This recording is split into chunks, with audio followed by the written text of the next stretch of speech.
สวดพระพิธรรมศพตามลำดับต่อจากนี้ไปขอรัตนาท่านพระอาจารย์พระมหาธนวัฒน์ได้เริ่มดำเนินรายการเป็นตามลำดับสมกับเจตนาปรารภของคณะสงฆ์ก็ราชกิจของบริหารนั้นให้เป็นกุศลสืบต่อไป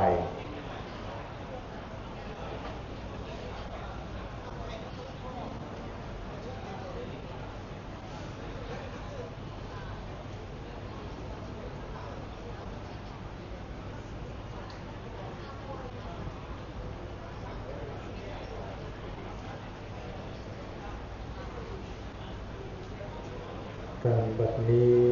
เกล้าจะได้ขอโอกาสนำพระเถรานุเถระและเรียนเชิญญาติโยมเข้าสู่พิธีการบำเพ็ญกุศลบูชาคุณท่านอาจารย์พระครูวินัยธรสุขสันต์สุจิตโตอดีตพระวิปัสสนาจารย์สำนักวิปัสสนากรรมฐานวัดพระธาตุศรีจอมทองวรวิหารในโอกาสนี้ขอกราบอาราธนาพระเดชพระคุณพระสิทธิวชิรานุกูลรองเจ้าคณะอำเภอเมืองเชียงใหม่กดสวิตช์ธูปเทียนเครื่องนมัสการบูชาพระรัตนตรัยเบื้องหน้าโต๊ะหมู่บูชา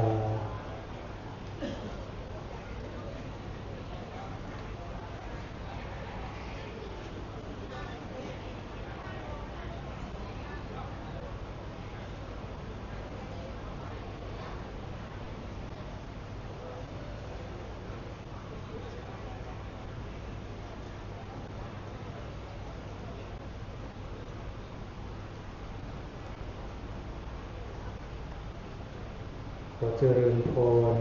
เรียนเชิญคุณวีรชัยตรีรัศกุลชัยกดสวิตช์เทียนส่องธรรมเบื้องหน้าธรรมาสน์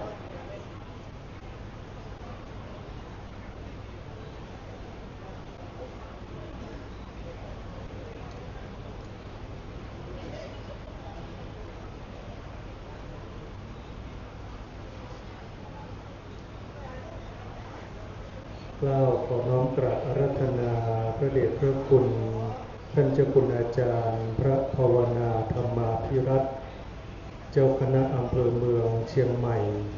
เจ้าสำนักปฏิบัติธรรมประจำจังหวัดเชียงใหม่แห่งที่2เจ้าอาวาสวัดร่ำเปิงตะโปธารามอำเภอเมืองเชียงใหม่องค์แสดงพระธรรมเทศนาขึ้นสู่ธรรมาสน์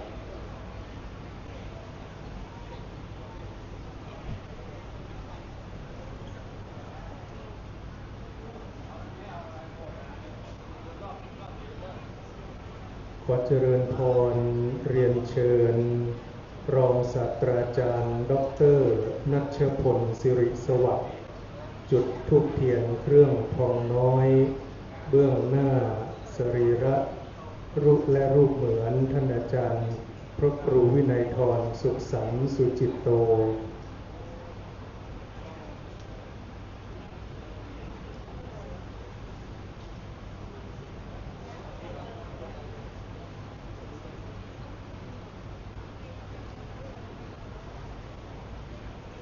ขอเจริญพรเรียนเชิญคุณเกรซซอ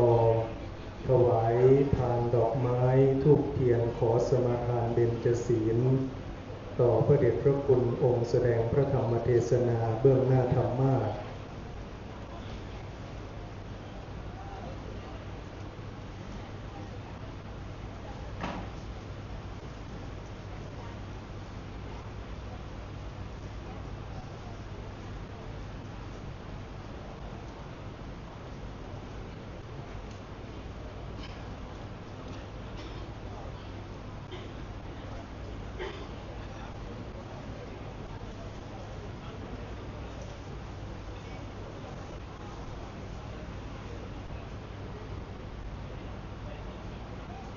อาราธนาและเรียนเชิญทุกรูปท่านสำรวมกายวาจาใจกล่าวคำบูชาพระรัตนตรัยโดยพร้อมเพรียงกันกราบหนึ่งกราบสองกราบสามอิเมนะสการเรนะตังพุทธังอภิปูชยามะอิ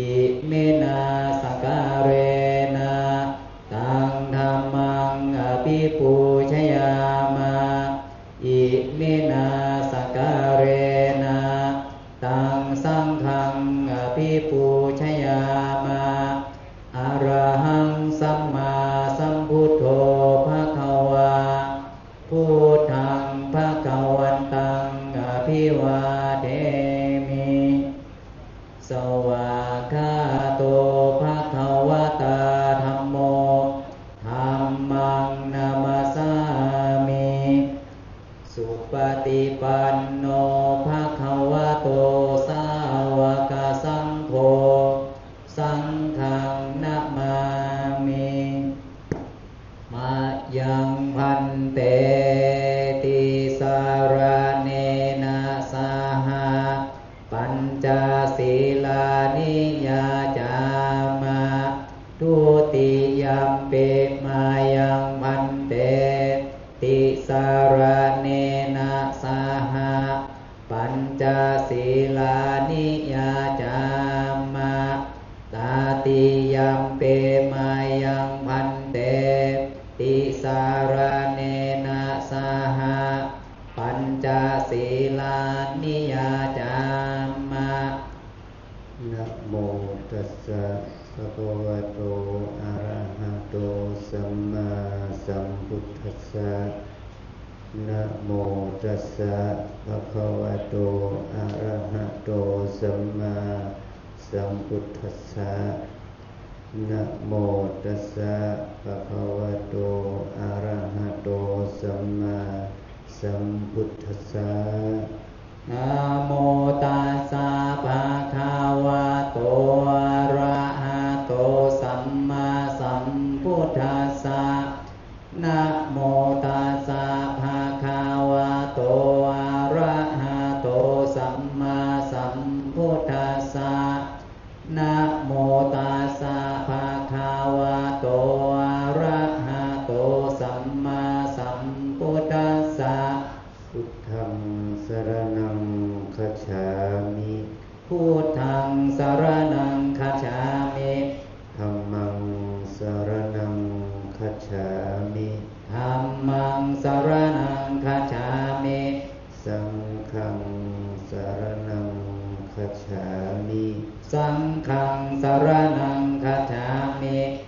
ตุติยัมปิพุทธังสรณัง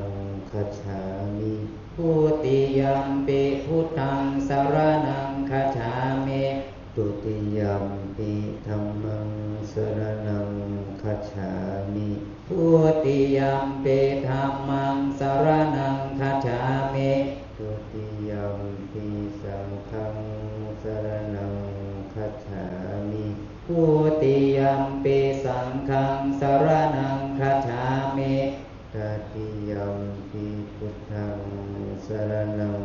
คัจฉามิตติยัมปิพุทธังสรณังคัจฉามิ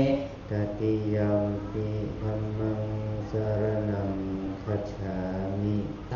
ติยัมปิธัมมังสรณังคัจฉามิตติยัมปิสังฆัง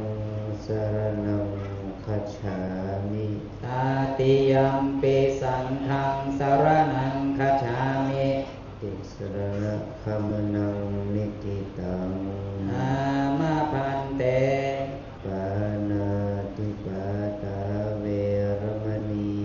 สิกขาปะทังสมาธิยามิปานาติปาตาเวรมณีสิกขาปะทังสมาธิยามิอาทินนาทานาเวรมณีสิกขาปะทังสมาธิยามิอาทินนาทานาเวรมณีสิกขาปะทังสมาธิยามิกาเมสุมิจฉาจาราเวรมณีสิกขาปะทังสมาธิยามิกาเมสุมิจฉาจาราเวรมณีสิกขาปะทังสมาธิยามิมุสาวาทาเวรมณีสิกขาปะทังสมาธิยามิมุสาวาทาเวรมณีสิกขาปะทังสมาธิยามิสุราเมรยมัจจปมา ทฐานาเวรมณีสิกขาปะทังสมาธิยามิสุราเมรยะมัชฌะปมาทฐานาเวรมณีสิกขาปะทังสมาธิยามิอิมานิปัญจสิกขาปทานิสีเลนะสุขติงยันติสีเลนะโภคสัมปทาสีเลนะนิพุติงยันติ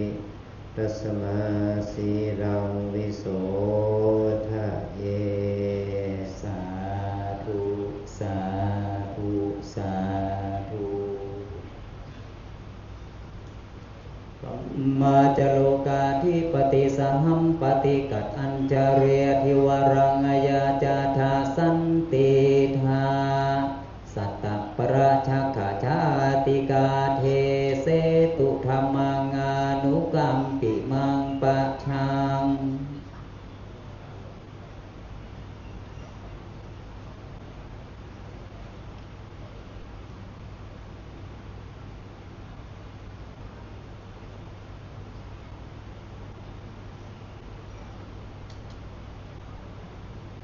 นะโมตัสสะภะคะวะโตอะระหะโตสัมมาสัมพุทธัสสะนะโมตัสสะภะคะวะโตอะระหะโตสัมมาสัมพุทธัสสะนะโมตัสสะภะคะวะโตอะระหะโตสัมมาสัมพุทธัสสะจิตเตอะสังกริเถสุคติปฏิกังขาติขอความนอบน้อมของข้าพเจ้าจงมีแด่สมเด็จพระผู้มีพระภาคผู้ทรงพระมหากรุณาธิคุณอันประเสริฐผู้บริสุทธิ์จากกิเลสตรัสรู้ชอบได้โดยพระองค์เองขอความน้อมต่อพระธรรมและคณะพระอริยสงฆ์เจ้าทั้งหลายในโอกาสวันนี้อาจารย์ภาพจะได้แสดงพระธรรมเทศนาเพื่ออุทิศถวายพระรัตนผลแด่ท่านผู้วายชนคืออาจารย์ท่านพระครูวินัยทรสุขสันต์สุจิตโตส่วนอายุได้64ปีอุปสมบทมาได้35พรรษาวันนี้มีท่านเจ้าภาพมีท่านคณะครูและนักเรียนบาลีของคณะสงฆ์ภาค7ซึ่งอยู่ในส่วนของศูนย์ส่งเสริมการศึกษาบาลีภาค7วัดโดยสปัญญูในการอุปถัมภ์ของพระเดชพระคุณหลวงพ่อพระธรรมเสนาบดีเจ้าอาวาสวัดพระธาตุวสุเทพราชวรวิหารวันนี้มีผู้แทนคือท่านเจ้าคุณสิทธิเชรานุกูลเป็นผู้แทนพระเดชพระคุณหลวงพ่อและคณะสงฆ์คณะครูบาอาจารย์แล้วก็คณะของคุณชลพรตรีรัตน์สกุลชัยและครอบครัวเจ้าภาพที่3คือรองศาสตราจารย์ดร.ณัฐพลศิริสวัสดิ์และครอบครัวคุณพิพัฒนาสิทธิโชคและครอบครัวตระกูลกิติรัตน์ตระกูลคุณออนโอมาบุญเต็มและครอบครัวคุณเป็นเจวันโปรโชและคุณทิพวรรณสมราญจิตและอีกคณะหนึ่งคือคณะของคุณโยมเกิดชอเพื่อนชาวสิงคโปร์มาเลเซียและชาวไทยมีพันตำรวจเอกประวิตรกุลกันวดีชูศรี ผู้ช่วยศาสตราจารย์ดร.อารามศรีชูศรีและครอบครัวแก้วจุนันท์เป็นกรมโดยงานมาเป็นกุศลศพในวันค่ำคืนวันนี้ เราได้รับการสงเคราะห์อนุเคราะห์ทั้งแก่สมณศรัทธาคือพระสงฆ์นั่นเองท่านเอตุคุณท่านเจ้าคุณพระสุวรรณเวทีเจ้าอาวาสวัดพระบรมธาตุสีจอมทองวรวิหารและคณะสงฆ์วัดพระธาตุสีจอมทองคณะแม่ชีโยคีศรัทธาญาติโยมวัดพระธาตุสีจอมทองเป็นต้นได้มาเป็นเจ้าภาพในค่ำคืนนี้ถือว่าเป็นบุญเป็นเกียรติที่เรานั้นหายได้มาความเป็นกุศลเพื่อนึกถึงท่านอาจารย์สุขสันต์พระครูวินัยธรสุขสันต์สุจิตโตที่ท่านได้มรณภาพละสังขารไปอาจารย์พระครูวินัยธรสุขสันต์สุจิตโตเนี่ยเป็นพระวิปัสสนาจารย์สอนกรรมฐานในสมัยพระเดชพระคุณหลวงปู่ยังทรงสังขารอยู่นะเราก็เห็นสัจธรรมมีความเป็นไปของสัตว์โลกว่าย่อมมีความเกิดแก่เจ็บตายเป็นที่สุดสิ่งที่เราในฐานะที่เราเป็นนักปฏิบัติเราเป็นสำนักปฏิบัติด้วยเป็นวัดพระอารามหลวงเป็นสำนักเรียนบาลีเป็นสำนักเรียนภาควิธรรมก็ถือว่าเป็นวัดที่มีคุณค่าเป็นวัดที่มีที่เป็นที่ประดิษฐานพระรักิณโมลีธาตุของพระสัมมาสัมพุทธเจ้าเรามาทำกิจอย่างนี้คืองานศพเนี่ยมันก็เป็นกิจที่เราควรจะต้องทำถ้าในสมัยพระเดชพระคุณหลวงปู่ท่านยังมีชีวิตอยู่ในพระขันธ์อยู่หลวงปู่ก็ต้องมาเป็นประธานงานศพทุกศพไม่ว่าจะเป็นศรัทธาญาติโยมแบบแม่ชีวาโสปฏิกาพระภิกษุสามเณรท่านมีความสม่ำเสมอในการที่จะสงเคราะห์ลูกศิษย์ลูกหาศรัทธาญาติโยมอย่างเสมอต้นเสมอปลายแล้วก็ท่านจะนิยมที่จะนิมนต์พระภิกษุสงฆ์ที่มาเทศการเทศไม่ใช่ว่าเทศให้ศพฟังท่านเทศด้วยความให้คนเป็นฟังนะก็ให้นี้เรายังขออนุญาตจะบรรยายธรรมในเกี่ยวกับเรื่องของงานของจิตนะเพราะว่าจิตเป็นธรรมชาติของที่มีในตัวเราทุกคนจิตเป็นธรรมชาติรู้อารมณ์ภาษาบาลีว่าอารมณวิชานะลักษณะธรรมชาติใดที่อยู่รู้อารมณ์อยู่เสมอธรรมชาตินั้นชื่อว่าจิตนี่คือองค์ลักษณะของจิตเป็นธรรมชาติรู้อารมณ์แต่จิตนั้นไม่ใช่ว่ามีจิตเดียวมันมีตัวนามธรรมอีกตัวหนึ่งคือเจตสิกธรรมธรรมที่ปรุงแต่งจิตถ้าเราพูดแบบง่ายๆว่าจิตอย่างเดียวแต่ว่ามันมีตัวธรรมที่ปรุงแต่งจิตที่เราเรียกว่าเจตสิกธรรมนี้ก็มี3ประเภทที่เป็นกลางประเภทที่เป็นบาปและประเภทที่เป็นบุญนะเรามองจิตสภาพนี้มันปรุงแต่งหลายอย่างจึงเป็นเหตุให้จิตมีลักษณะหลายประการลักษณะพิเศษของจิตมีถึง89หรือ121ลักษณะหรือ121ตัวนี่คือสภาพของจิตลักษณะของจิตที่แสดงออกมาจากการปรุงแต่งของเจตสิกธรรมสิ่งที่เราปรุงแต่งจิตนี่คือเจตสิก แล้วอารมณ์ที่ปรุงแต่งจิตนี่เราเรียกว่ามีอารมณ์หกอารมณ์หกรูปเสียงกลิ่นรสสัมผัสอันนี้เป็นอารมณ์ธรรมดานะอารมณ์ที่สามัญแต่มันไม่สามัญมันมีความพิเศษนะอารมณ์ที่พิเศษตรงนั้นก็คือธรรมารมณ์เป็นอารมณ์ที่เราจะรู้ด้วยใจเรียกว่าตัวบุญบาปดีชั่วกุศลอกุศลนี่คือเป็นอารมณ์ที่มาปรุงแต่งจิตจึงเป็นเหตุให้จิตนี่ไปสู่กระแส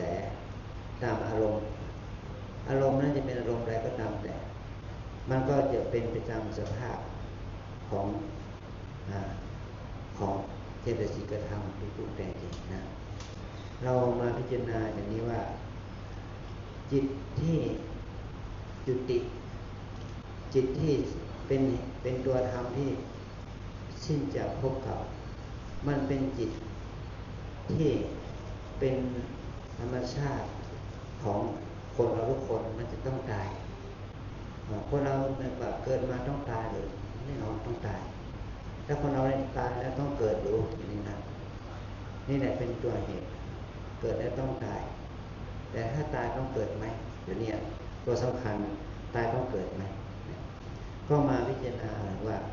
ในหลักของอภิธรรมมันว่าความน่ากลัวมันไม่ใช่ความตายนะความที่เราเป็นนักปฏิบัติเนี่ยความน่ากลัวไม่ใช่ความน่ากลัวไม่ใช่ความตายความน่ากลัวที่สุดคือความเกิดนะความเกิดนี่เป็นสิ่งที่น่ากลัวที่สุดสำหรับเราถ้าตราบใดที่เรายังไม่ใช่พระอรหันต์ตราบใดที่เราไม่ใช่พระอริยะนะนั่นแหละฐานะทางจิตที่เป็นผันไปตามอารมณ์นั่นแหละมันเป็นความน่ากลัวของเราทุกคนไม่ว่าเป็นพระไม่ว่าจะเป็นโยมไม่ว่าจะเป็นใครๆความน่ากลัวคือความเกิดความปฏิสนธิความเกิดใหม่ภาวะที่เกิดใหม่เนี่ยมันเกิดไปเกิดใหม่ด้วยอะไรมันเกิดใหม่ด้วยตัวปัจจัยที่สำคัญก็คือกรรมกุศลกรรมก็ไปเกิดใหม่ในทางภพภูมิที่ดีอกุศลกรรมก็ไปเกิดใหม่ในภพภูมิที่ไม่ดีแล้วเราล่ะจะเกิดไปในลักษณะไหนเมื่อตายไปแล้วไปเกิดในลักษณะไหนมันก็อยู่ที่กรรมนะกุศลกรรมอกุศลกรรมนะที่ว่าคนเราพูดง่ายๆว่าคนเรานี่ก็ใกล้จะตายจิตใจจะเป็นอย่างไรจิตใจเป็นบุญหรือจิตใจเป็นบาปจิตใจที่เป็นไปทางที่เป็นบุญประเภทไหนบุญที่เกิดจากการกระทำความดีในการให้ทานบุญที่เกิดจากการทำความดีในการรักษาศีลบุญที่เกิดจากการความดีที่เกิดจากการเจริญสมถะภาวนาและวิปัสสนาภาวนาเป็นต้นก็จะเป็นปัจจัยให้เกิดในสุคติภูมิจิตเตอาสังกัณเหสุคติปฏิกังขาเนี่ยเป็นคำตรัสของพระสัมมาสัมพุทธเจ้าว่าถ้าจิตไม่สมองย่อมไปสู่สุคติมนุษย์สมบัติสุคติสวรรค์สมบัติแบ่งเป็นสองประเภทสวรรค์สมบัติที่เป็นเทวโลกกับสวรรค์สมบัติที่เป็นพรหมโลกก็เป็นรูปพรหมด้วยอรูปพรหมด้วยภาวะที่เป็นสวรรค์สมบัติมันก็ทำให้เราได้สุคตินะที่ตั้งแต่มนุษย์สมบัติมีหนึ่งภูมิคือมนุษย์สมภูมิสวรรค์สมบัติที่เป็นฉะกามวจรสวรรค์คือสวรรค์ที่เกิดมี6ภูมิตั้งแต่เทวดาชั้นจตุมหาราชิกาจนแล้วก็ดาวดึงสายามาดุสิตนิมานาดีปริมิสวัสดิ์ปดีอย่างนี้เป็นต้นนะเนี่ยที่เราสวดธรรมจักรสวรรค์6ชั้นพรหมโลก16ชั้นอะไรอย่างนี้นะอันนี้คือภพภูมิของสัตว์โลกที่เป็นไปด้วยในทางสุคติแต่ถ้าเราไปสุคติเป็นไปที่สูงขึ้นไปก็เป็นที่เราได้สภาพจิตที่รักษาศีลเจริญสมถะภาวนาได้เจริญวิปัสสนาภาวนาก็สูงขึ้นไปถึงขั้น พรหมโลกชั้นปฐมฌานภูมิทุติยฌานภูมิตติยฌานภูมิจตุตฌานภูมิจตุตฌานภูมิก็ยังมีหลายระดับจตุตฌานภูมิที่เป็นสามัญครับจตุตฌานภูมิที่เป็นของพระอริยะที่เราเรียกว่าสุทธาวาสที่เราเรียกว่าสุทธาวาสภูมิ6สุทธมีสุทธาวาสภูมิ5คืออวิหาอัตตาสุทัสสะสุทัสสีอนิถานี่เป็นภูมิของพระอริยะที่เป็นพระอนาคามีที่ท่านได้สมถะกรรมฐานไปประกอบกับจิตด้วยแล้วท่านได้วิปัสสนากรรมฐานนี่มาร่วมทำด้วยจนถึงตั้งแต่พระโสดาบันจนถึงพระอนาคามีด้วยเนี่ยนี่คือสุคติภูมิจิตที่ไม่เศร้าหมองแต่ว่ามันยังมีกิเลสมันยังมีอวิชชามันยังมีตัณหาราคะอยู่นะแต่ถ้าสภาพจิตที่เป็นสังขารถะจิตที่เศร้าหมองย่อมไปสู่อบายเป็นสุทุกขติจิตที่เศร้าหมองก็ไปสู่อบายมันจะไปสู่อบายได้ด้วยกรรมที่เป็นอกุศลที่เป็นราคะโทสะโมหะทุจริตต่างกายทุจริตวจีทุจริตมโนทุจริตด้วยกรรมประเภทนี้ก็นำไปสู่อบายทุกขติเนี่ยถ้าเราตายเนี่ยมันจะไปเกิดภูมิไหนถ้าอบายสัตว์ตายมันเกิดได้ในภูมิไหนถ้าเทวดาตายมันจะไปเกิดได้ในภูมิไหนไม่ถูกถ้าพรหมทั้งหลายตายแล้วมันจะไปเกิดได้ในภูมิไหนอย่างนี้นะถ้าเรามาพิจารณาอย่างนี้ว่าถ้าอบายสัตว์ตายหมายความว่าสัตว์นรกตายจากภูมิของสัตว์นรกเปรตอสุรกายเดรัจฉานตายนะถ้าสัตว์นรกเปรตอสุรกายเดรัจฉานตายนะถ้าตายปุ๊บเนี่ยมันจะไปเกิดเป็นปฏิสนธิในภูมิไหนมันก็ไปเกิดในอบายภูมิ4ไปเกิดเป็นสัตว์นรกเหมือนเดิมเปรตเหมือนเดิมเดรัจฉานเหมือนเดิมอสุรกายเหมือนเดิมแต่ถ้าเขามีบุญหน่อยนะเขาระลึกถึงบุญกุศลได้โดยการที่ว่าพ่อแม่ลูกหลานญาติมิตรอุทิศบุญไปให้อย่างนี้เป็นต้นนะเขาก็จะได้มนุษย์สมบัตินะได้เกิดมาเป็นคนได้เกิดมาในเทวโลกตายแล้วมาตายจากอบายภูมิจากนรกเป็นอสุรกายเดรัจฉานแล้วก็ตายไปแล้วก็มาเกิดเป็นมนุษย์มาเกิดเป็นเทวดานะได้เกิดเป็นเทวดามันเหมือนกับเรื่องของนางมณิกาพระมเหสีของพระเจ้าวสิทธินะตายจากมนุษย์ไปเกิดเป็นสัตว์นรกอยู่7 วันแล้วพ้นจากกรรมจากสัตว์นรกก็ไปเกิดเป็นเทพธิดาในสวงสวรรค์อย่างนี้เป็นต้นนะตายเป็นสัตว์นรกก็ไปเกิดในสวรรค์ได้การเกิดเป็นในสวรรค์ได้เนี่ยเพราะปฏิสนธินะเป็นสุคติปฏิสนธินะเนี่ยแล้วถ้ามนุษย์เราตายล่ะถ้ามนุษย์เราตายเนี่ยมันก็แบ่งภพแบ่งความเป็นแบ่งฐานะแห่งจิตออกไปเป็นมนุษย์ประเภทไหนเป็นประเภทมนุษย์ที่เป็นสุคติอเหตุกะพวก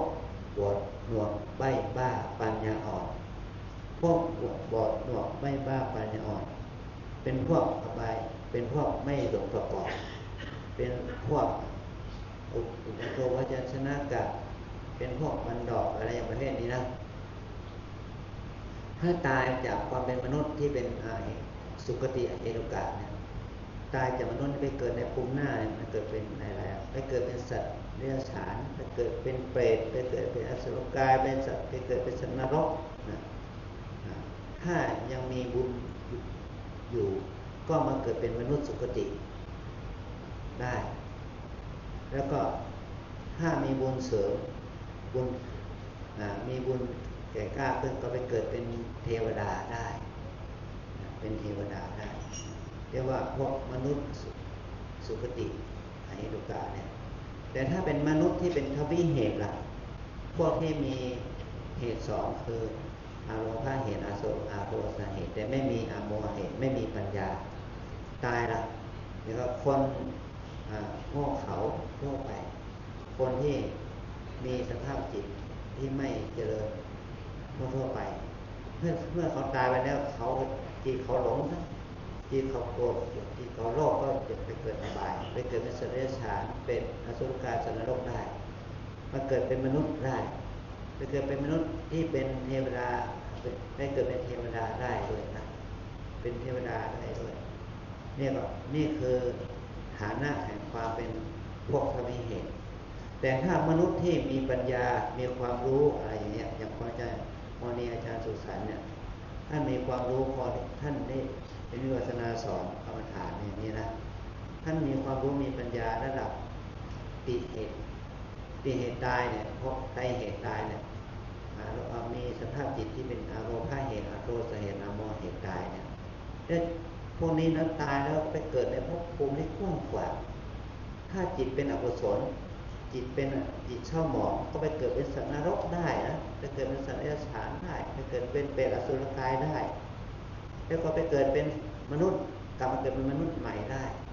เป็นมนุษย์ที่เป็นทุกขติสุขติเหตุกาด้วยนะเป็นพวกปอดหัวบ้าใบปัญญาอ่อนได้นะไปเกิดเป็นมนุษย์ที่เป็นพวกทวีเหตุได้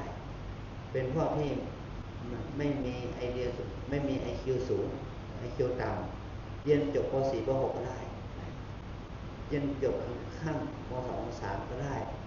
นะแต่ว่าไม่มีปัญญาเฉลียวฉลาดที่เรียนเป็นหมอเป็นแพทย์อย่างนี้เขาไม่ได้ไปเป็นอาจารย์ระดับศาสตราจารย์อะไรอย่างนี้เขาไม่ไหวไม่ได้เรียนไม่ไหวแต่ถ้าที่ก่อนจะตายนึกถึงบุญที่เกิดจากการภาวนา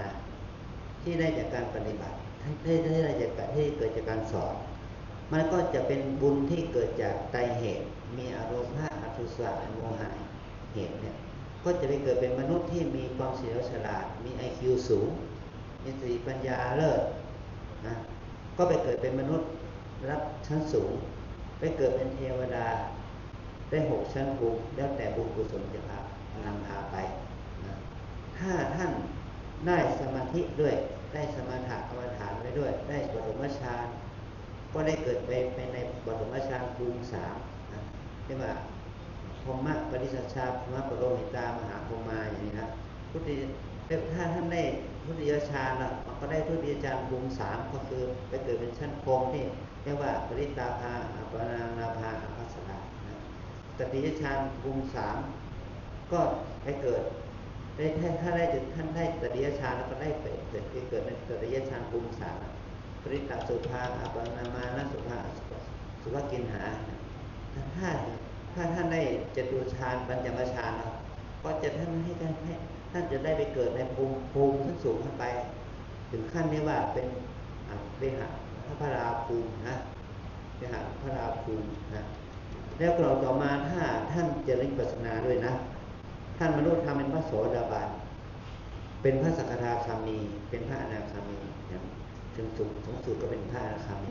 ท่านจะได้ไปเกิดในชั้นไหนชั้นสุตภาพภูมิ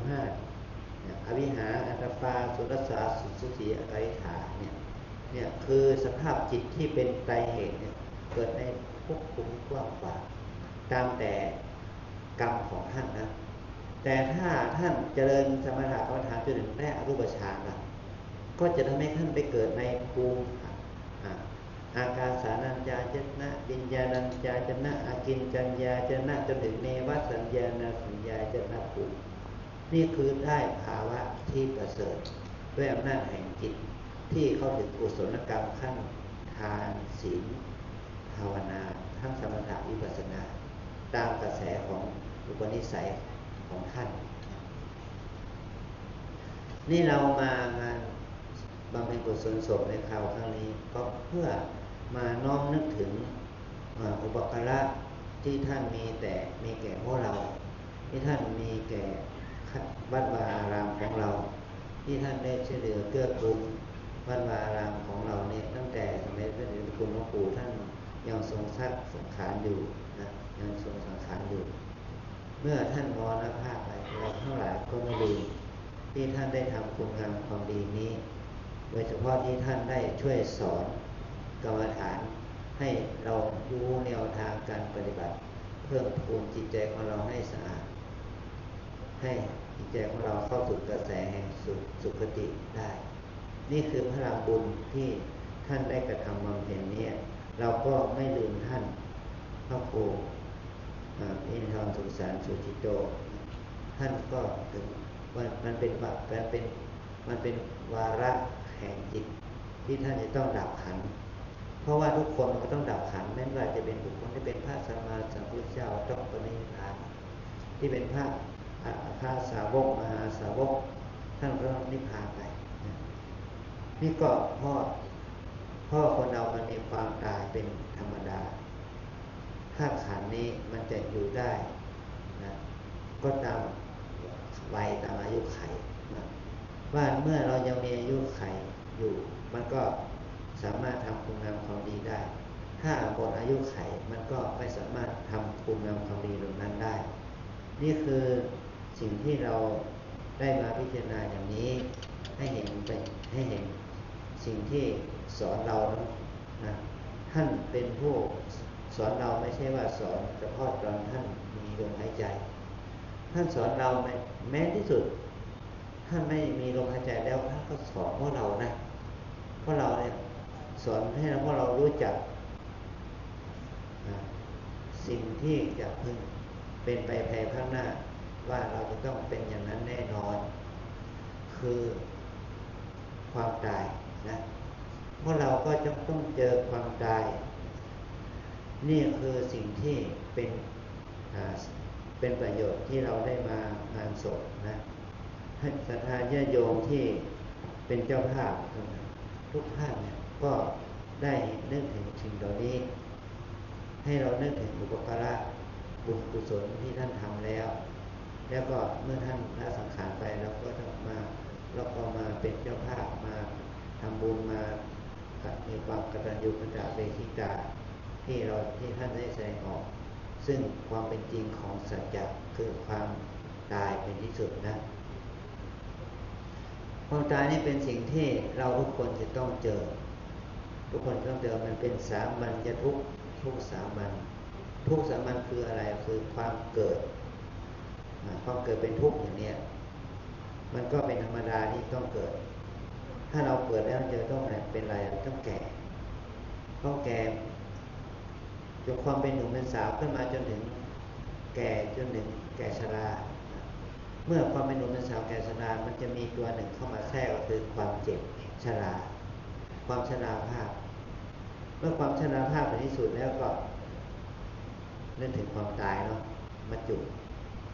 ความไม่แน่นอนของสังขารเนี่ยอันนี้เป็นตัวธรรมที่ปรากฏอยู่ในอริยสัจสี่นะขอให้เราทุกคนได้รู้ถึงคุณถึงสิ่งที่มันเป็นจริงที่ว่าอริยสัจสี่อันนี้คือเป็นสิ่งที่เราได้เรียนรู้สิ่งเหล่านี้ก็เราให้เรียนรู้แล้วก็เราก็ต้องให้พิจารณาเห็นความเป็นจริงว่าสิ่งเหล่านี้มันเป็นเทวทูตทูตของเทพทูตของเทวดาเนี่ยความเกิดความแก่ความเจ็บความตายมันเป็นเทวทูตมาเตือนเราถ้าเราไม่มีความถ้าเรามีความประมาทนั่นแหละจะทำให้เราตกอยู่ในภาวะแห่งความเป็นไปตกอยู่ในภาวะภพภูมิที่เป็นอบายว่าเทวทูตท่านถ้าเราตายก็ยังมีเรื่องของเทวทูตยมราชจะต้องถามท่านทั้งหลายเพราะเราทั้งหลายว่าท่านเคยเห็นเทวทูตที่หนึ่งไหมเคยเห็นเทวทูตที่สองไหมเคยเห็นเทวทูตที่สามไหมเคยเห็นเทวทูตที่สี่ไหมอันนี้ถ้าเราบอกว่าไม่เห็นไม่รู้ว่าเทวทูตคืออะไรมันนั่นก็ยมราชเขาบอกว่ามันเป็นความโง่เขลาของท่านที่ท่านไม่รู้เนี่ยแต่ถ้าเรารู้ล่ะเราเห็นเทวทูตแล้วเราทำความดีไหมทำความดีขั้นทานขั้นศีลขั้นภาวนาบ้างไหม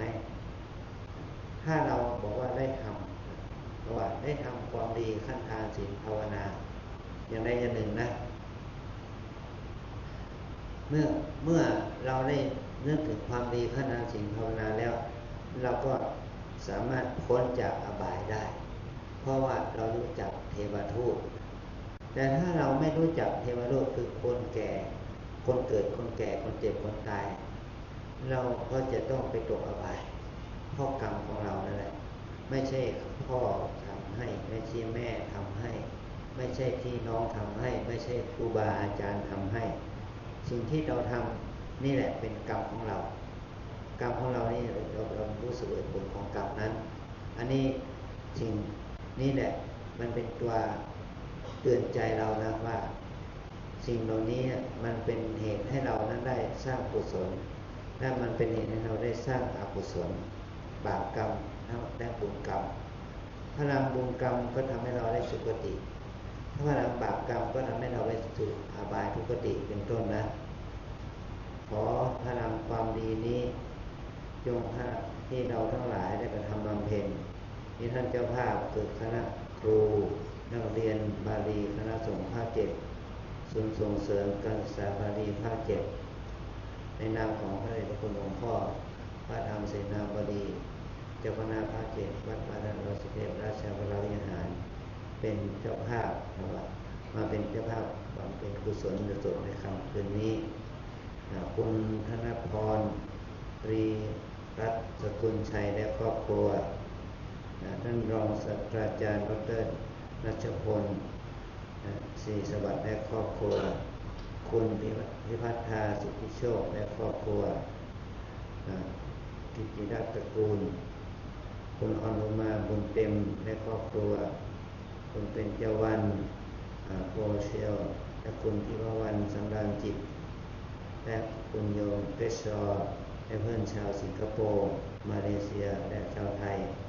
รวมถึงท่านร้อยเอกประวิตรคุณกันวดีชูศรีผู้ช่วยศาสตราจารย์ดร.อารามศรีชูศรีและครอบครัวแก้วจุนันท์ที่มาเป็นเจ้าภาพในค่ำคืนนี้ในนามที่ได้มาเป็นกุศลเพื่อที่จะได้อุทิศบุญกุศลไปถึงท่านพระครูวิเนศวรสุสานสุจิตโตที่ได้มรณภาพองค์รับไปแล้วนั้นขอพระเราบุญที่ทั้งหลายที่เราได้กระทำมาเป็นพร้อมด้วยพระเดชพระคุณหลวงพ่อเจ้าคุณพระสุวรรณเมธีและท่านเจ้าคุณสิทธิวชิรานุกูลท่านเจ้าคุณธรรมนาเวทีเป็นต้นและคณะสงฆ์เราทุกท่านที่ได้กระทำมาเป็นกุศลในค่ำคืนนี้ขอจงเป็นตบะเตชะบารมีธรรมเกื้อกูลให้พลังบุญนี้อุทิศไปถึงอาจารย์พระครูวิเนศวรสุสานสุจิตโตองค์มรณภาพองค์รับไปแล้วนั้นให้ได้รับอนุโมทนาในส่วนบุญกุศลนี้จงทุกประการขอพลังบุญกุศลนี้จงเป็นอานิสงส์เกื้อกูลให้ท่านได้เกิดบังเกิดในมนุษย์สมบัติสมบัติจนถึงเข้าถึงนิพพานสมบัติเป็นที่สุดพลังบุญนี้จงเป็นพลังบุญให้สมณศรัทธาญาติคณะสงฆ์และญาติโยมมาสุปฏิกาคณะแม่ชีโยคีทุกท่านที่ได้มาร่วมบุญกุศลนี้จงเป็นพลังบุญเกื้อกูลให้เรานั้นได้น้อมนึกถึงทานกุศลศีลกุศลภาวนากุศลคุณงามความดีนี้ขอให้เราได้มาซึ่งมนุษย์สมบัติสวรรค์สมบัติและเป็นไปเพื่อเรานิพพานสมบัติจงมาเกิดผลแก่พวกเราทั้งหลายจงอาตมาภาพได้แสดงธรรมมาก็เห็นว่าสมควรแก่เวลาจึงขอสมมุติยุติลงคงไว้แต่เพียงเท่านี้เอวังก็มีด้วยประการราชนี้อันนมยังสาธุกลังกโลมาเสสาธุสาธุสาธุพระธรรมเทศนาโดยพระเดชพระคุณท่านเจ้าคุณอาจารย์พระภาวนาธรรมาภิรัตน์เจ้าคณะอำเภอเมืองเชียงใหม่เจ้าวาดวัดร่ำเปิดตะโปธารามเจ้าสำนักปฏิบัติธรรมประจำจังหวัดเชียงใหม่แห่งที่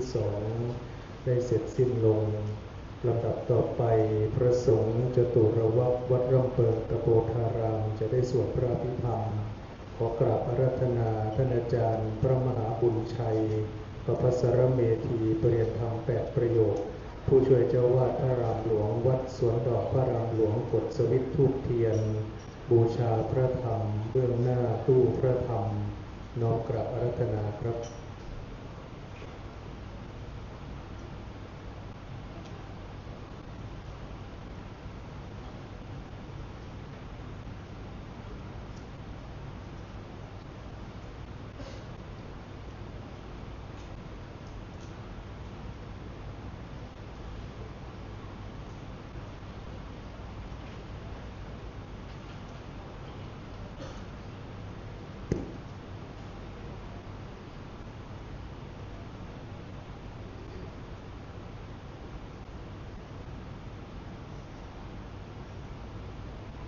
นะโมตัสสะภะคะวะโตอะระหะโตสัมมาสัมพุทธัสสะนะโมตัสสะภะคะวะโตอะระหะโตสัมมาสัมพุทธั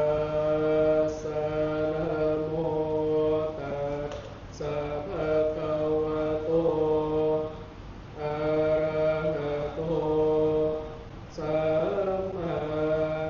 สัมพุทธัสสะกุศลธรรมะอกุศลธรรมะอัพยากตาธรรมะกตเมธรรมะกุศลายสมิงสมาเยกาวจรังกุศลังจิตังอุปันนังโหติโสมนัสสะสหกตัญญาณสัมปยุตรูปารมนังวาสัทธารมนังวาคันธารมนังรสารมนังวาโพธาภารมนังธรรมารมนังวายังวาปนาระปตาสมิงสมาเยภาโสโหติอวิโหติเยวาปนะตาสมิงสมาเยอันเยติอาทิปติจะสมุปันนาอโรปิโนอิเมธัมมากุศลาปัญจขันธารูปขันโธเวทนาขันธ์สัญญาขันธ์โธสังขาราขันธ์โธวิญญาณขันธ์โธตาทกตโมรูป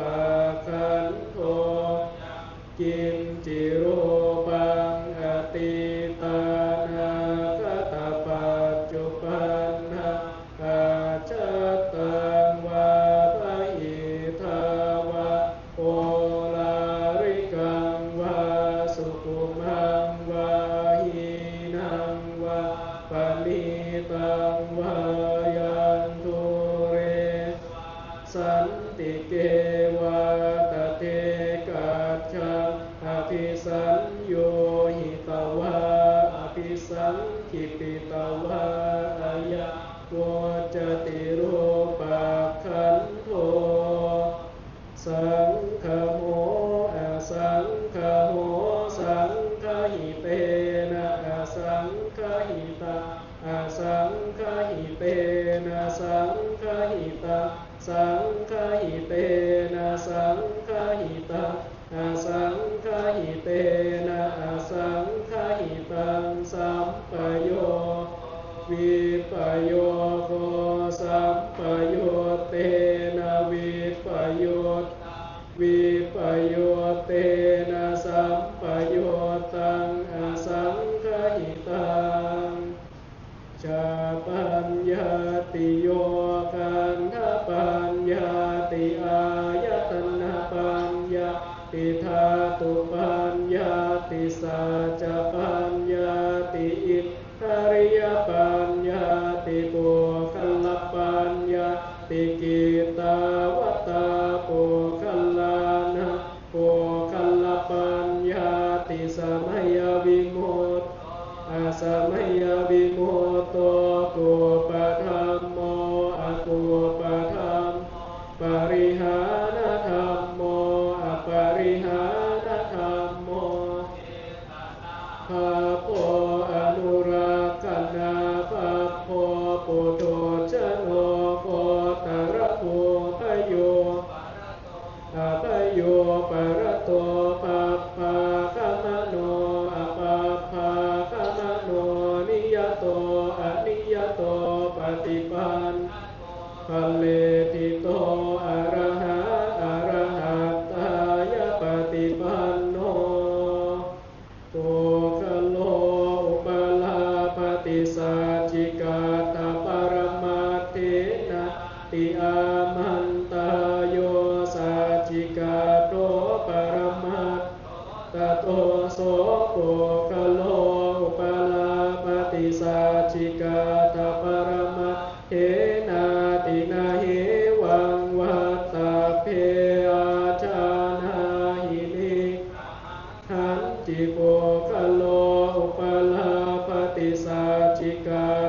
ลาเย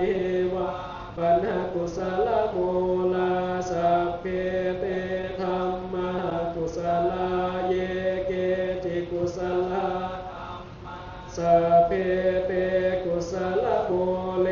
นะเอกโมลาเยวะปัญหกุศลโมนะเอกโมลาสัพเพเตธัมมากุศลา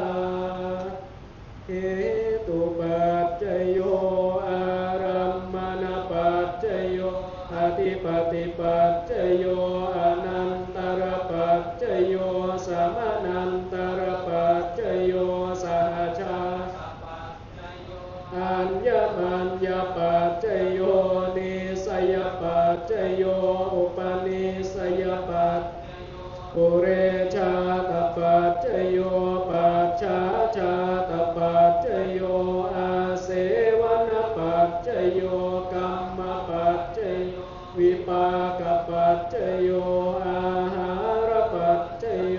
อินทริยปัจจโยชานะปัจจโยมาคปัจจโยสัมปโยตปัจจโยวิปโยตปัจจโยอาติปัจจโยนาติปัจจโยวิคตปัจจโยอวิคตปัจจโยสาธุสาธุสาธุพระสงฆ์จตุรวัตรวัดคำเปิงตะโพธารามอำเภอเมืองจังหวัดเชียงใหม่สวดพระอภิธรรมจบลงเป็นที่เรียบร้อยในลำดับต่อไปจะเป็นการทอดผ้าไตรบังสุกุลในวันนี้มีคณะท่านเจ้าภาพ4คณะจะได้ทอดผ้าบังสุกุล2ชุดที่น้อมกราบอาราธนาท่านอาจารย์พระครูสุตกิจจาภิรมย์เจ้าคณะอำเภอแม่วาง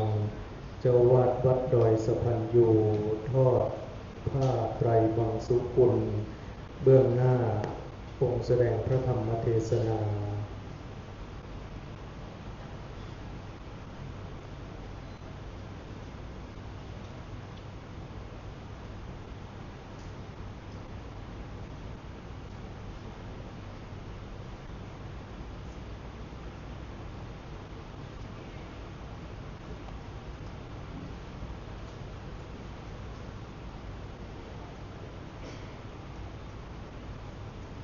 ขอเจริญพรเรียนเชิญตัวแทนท่านเจ้าภาพ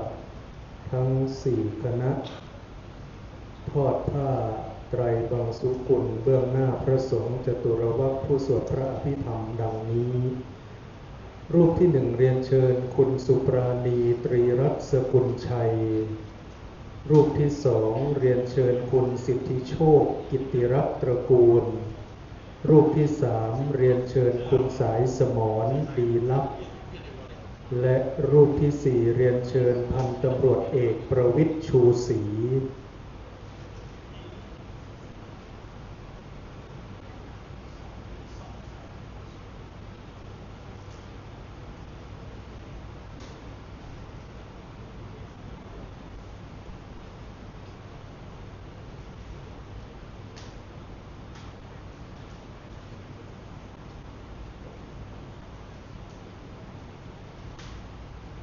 ชุดที่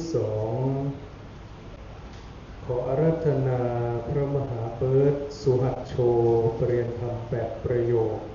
เลขานุการศูนย์ส่งเสริมการศึกษาภาษาบาลีคณะสงฆ์ภาค7วัดสวนดอกพระรามหลวงทอดผ้าไตรบังสุกุลเบื้องหน้าองค์แสดงพระธรรมเทศนา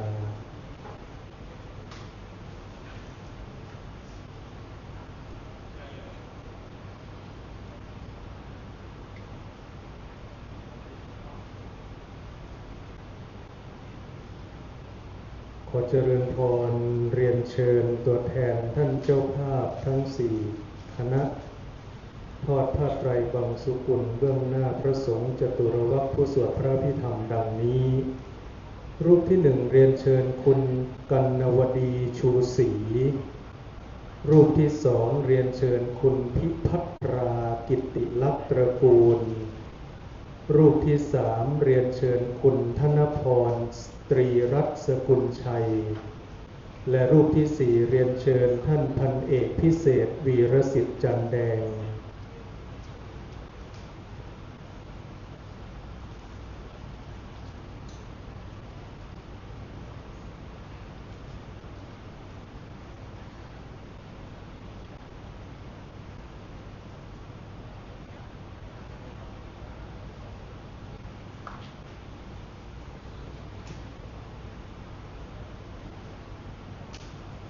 เมื่อทอดผ้าไตรบางสุขุมเสร็จเรียบร้อยแล้วเรียนเชิญกลับที่นั่งรับรองเดิม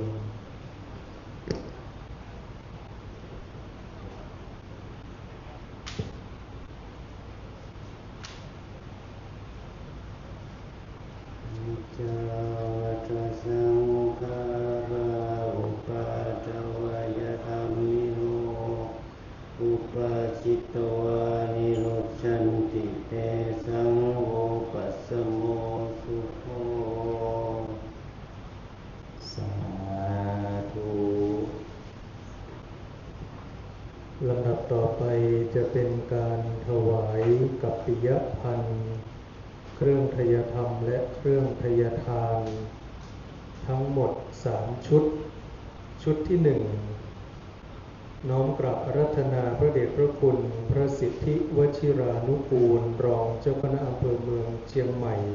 วัดพระธาตุดอยสุเทพราชวรวิหารถวายกัปปิยพันธ์บูชาคุณพระพุทธเบื้องหน้าโต๊ะหมู่บูชา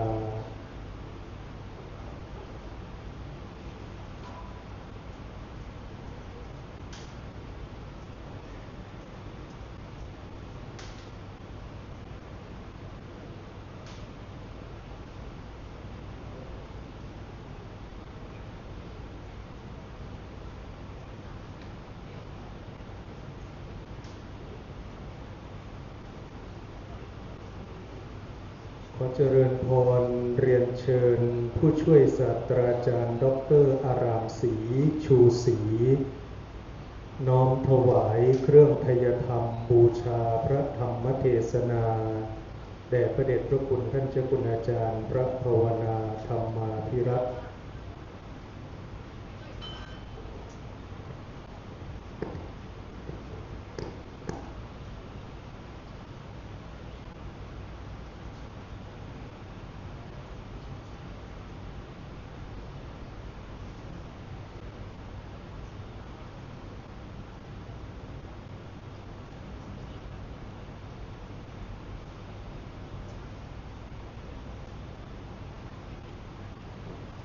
ขอเจริญพรเรียนเชิญตัวแทนท่านเจ้าภาพ4คณะถวายแด่พระสงฆ์จตุรวรรคดังนี้รูปที่1เรียนเชิญคุณนวลศรีสมใจรูปที่2เรียนเชิญคุณปารดาเล้าภากรรูปที่3เรียนเชิญคุณธนดลสิริสวัสดิ์และรูปที่4เรียนเชิญคุณธนัชชาสิริสวัสดิ์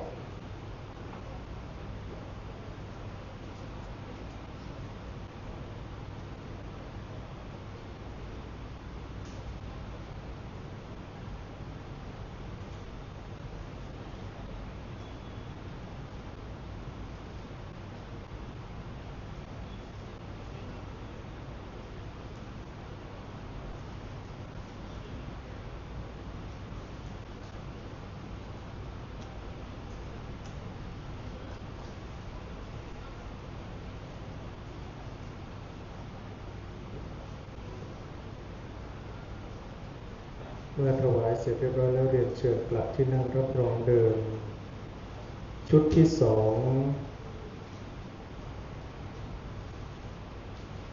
ขอน้อมกราบอาราธนาท่านอาจารย์พระครูสุตตกิจจาภิรมย์เจ้าคณะอำเภอแม่วางเจ้าอาวาสวัดดอยสะพันยูน้อมถวายกัปปิยพันธ์บูชาคุณพระพุทธเบื้องหน้าโต๊ะหมู่บูชา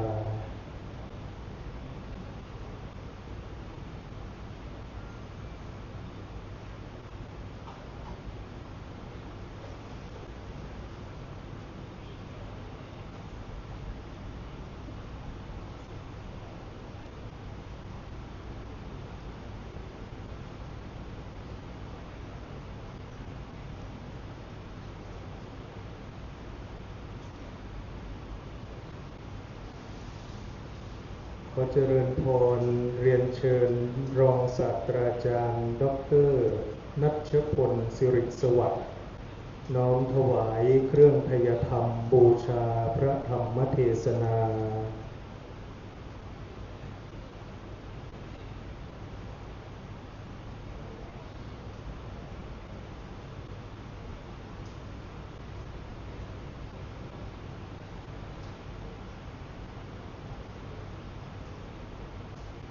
ขอเจริญพรเรียนเชิญตัวแทนท่านเจ้าภาพทั้ง4คณะถวายแด่พระสงฆ์จตุรวรรธผู้สวดพระพิธรรมดังนี้รูปที่1เรียนเชิญท่านพันตำรวจเอกประวิตรชูศรีรูปที่2เรียนเชิญคุณสุปราณีตรีรัตน์สกุลชัยรูปที่3เรียนเชิญคุณเกรซซอร์และรูปที่4เรียนเชิญคุณสายสมรดีลักษณ์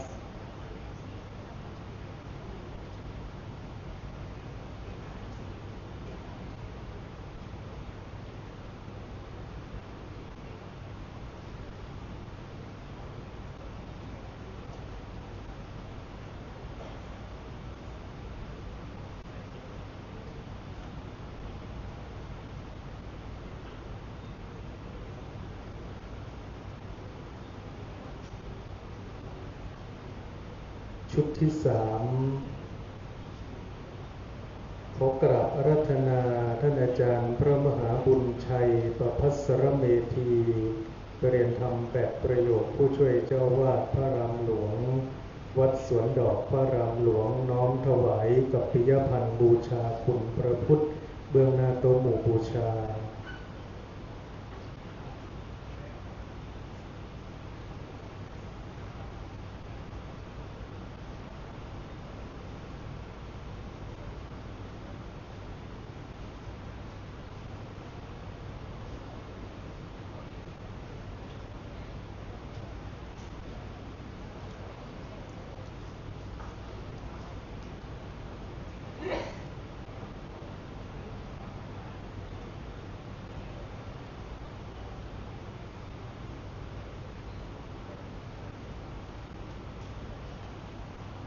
ขอเจริญพรเรียนเชิญคุณวีรชัยตรีรัตน์สกุลชัย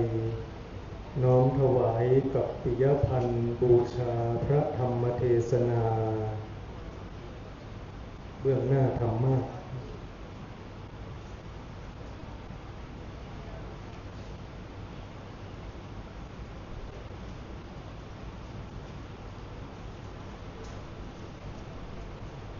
ขอเจริญพรเรียนเชิญตัวแทนท่านเจ้าภาพทั้ง4คณะถวายแด่พระสงฆ์จตุรวรรธดังนี้รูปที่1เรียนเชิญคุณสิทธิโชคกิตติรัตน์ตระกูลรูปที่2เรียนเชิญคุณพิพัทรากิตติรัตน์ตระกูล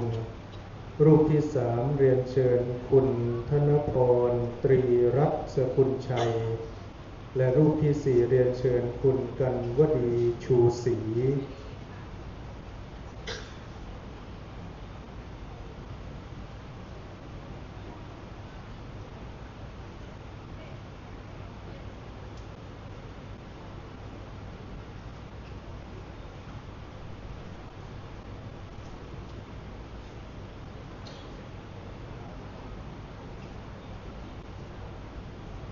เจริญพรเรียนเชิญท่านพันเอกพิเศษวีรสิทธิ์จันแดงมอบของปฏิการะแก่มัคคณายก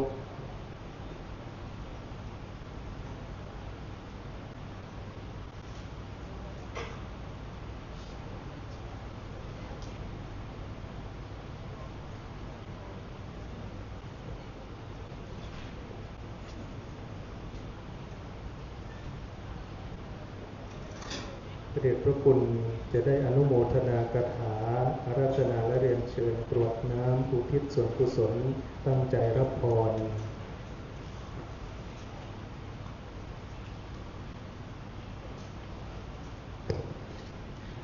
ยะถาวาริวหาปุราปริ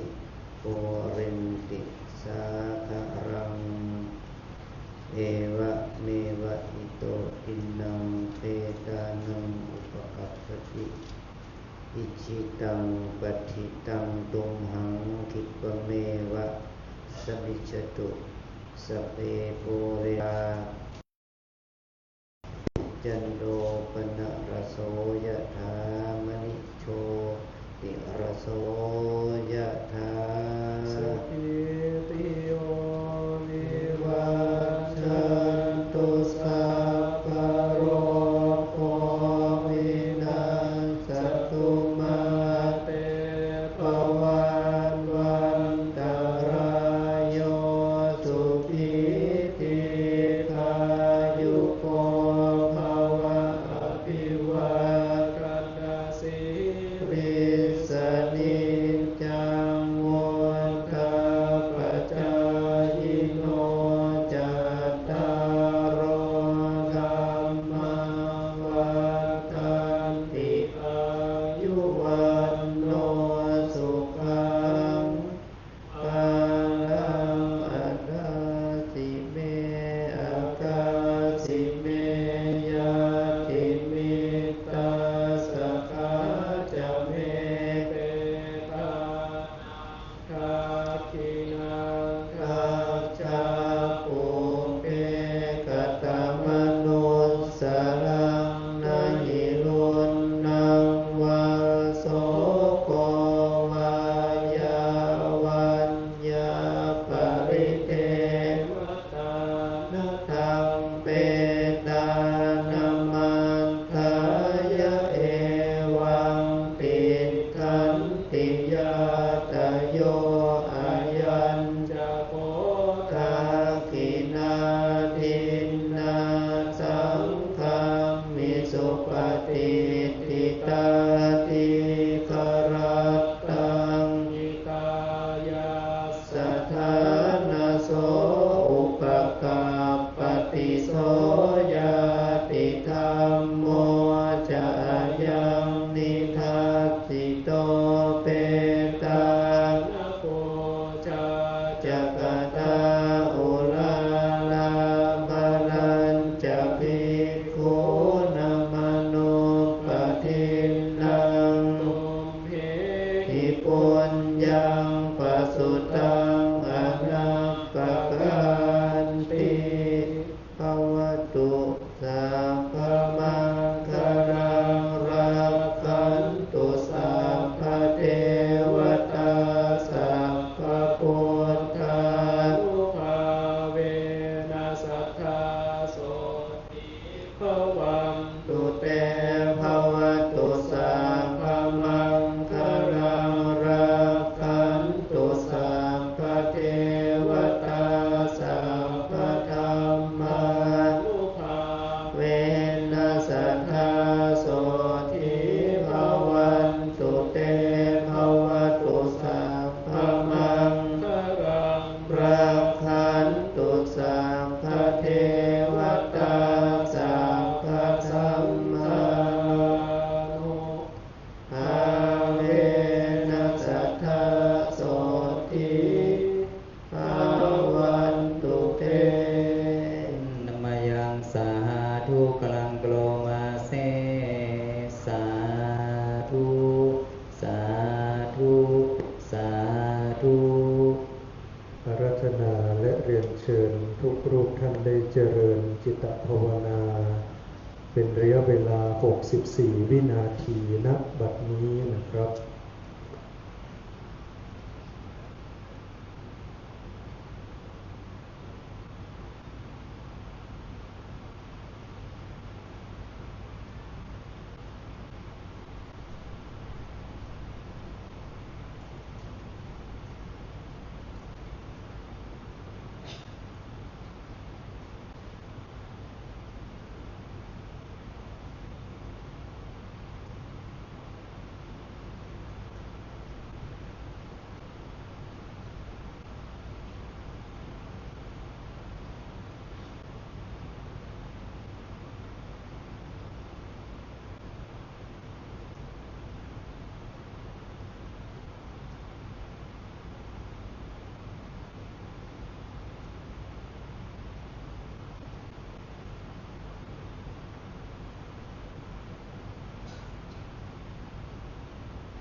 สมควรแก่เวลา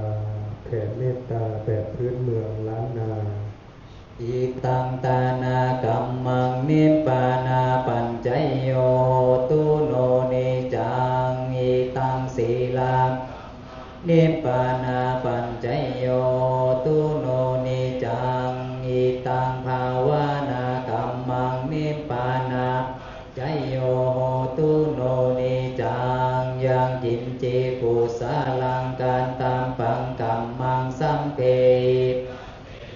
กาตังปุญญังโนอนุโมทันตุสุนันตุปนโตเยเทวาอาสามิงฐาเนอาทิคาตาทิคายุกาสัทธาโหนตุสุขีอันตานังปาริหารันตุมาตาปิตาสุขีตาโหนตุนุขาปามุจันตุสัมเพยติกาสุขีตาโหนตุปามุจันตุสัมเพอาญาติกาสุขีตาโหนตุนุขาปามุจันตุสัมเพปิสาสัมเพยาคาสุขีตาโหนตุทุกขาปามุจันตุสัมเพนะคันตาสุขีตาโหนตุทุกขาปามุจันตุสัมเพเทวาตุทุกขาปามุจันตุสัมเพอาจาริยุปัญชัยยาสุขีตาโหนตุทุกขาปามุจันตุสัมภาสามินชันตุโววันตามิพุทธังสัมพังเมโทสังฆามาธาเมพันเตวันธามิธัมมังสัมพังเมขามมาธาเมพันเตวันธามิสังฆังสัมพังเมโทสังฆามาธาเมพันเตวันธามิปุโรปัญชาสัพพังเมโตสังฆามาธาเมปันเตวันธามิกัมมันฐานังสัพพังเมโตสังฆามาธาเมปันเตวันธามิอาราเมสัพพังเมโตสังฆามาธาเมปันเตวันธามิเจติยังสัพพังสัมพันธาเนสุปฏิทิตาสาวิราธาตุมหาโพปินสักกาลังสัทธานาคาโลเกเทวาโลเกพระมะโลเกชัมพูติเปลังกาทิเปสาวิราธาตุโยตุโยอะระหันตาธาตุโยเจติยังคันธากุติงจตุราสิติสหเสธรรมขันเทสัพเพสัมปาติยังอะหังวันตามิสัพพาโสพร้อมกันนี้ขอกราบอาราธนาและเรียนเชิญทุกรูปท่านน้อมประนมมืออัญชุลีไปทางพระมหาเถระพระเถรานุเถระทั้งนั้นวันตาน้อยโดยพร้อมเพียงกันวันตามีพันเตสัมปังอาปาราทังคามาธาเมพันเตมยากาตังปุญญังสามินานุโมทิตาพัง